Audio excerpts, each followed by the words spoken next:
বন্ধুরা, আজকে আমি একটা স্পেশাল ডিশ রাজস্থানের লাল মাংস রান্না করছি, যার জন্য একটা নতুন শুকনো লঙ্কা নিয়ে এসেছি।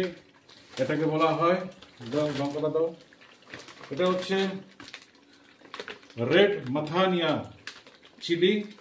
এটা স্বাদে গুণে ভরপুর, ঝাল নেই, এটা কালার হয় এবং খেতে খুব সুস্বাদু আর সুন্দর সেন্ট হয় এটার। এই যে লঙ্কাগুলো এরকম, কিন্তু যখন এটা ডাস্ট করা হবে একদম লাল হয়।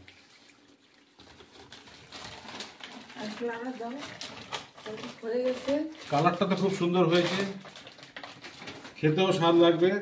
টেস্ট করে আপনাদের ফিডব্যাকটা দিব। আর রেসিপিটা যদি আপনাদের কার প্রয়োজন হয় কমেন্টস করবেন, আপনাদের জন্য শেয়ার করে দেব।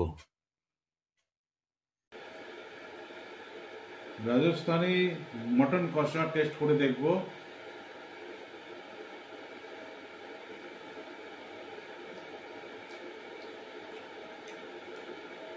খুব সুন্দর হয়েছে, যেমন ফ্লেভার তেমন কালার তেমন টেস্ট, খুব ভালো লাগছে।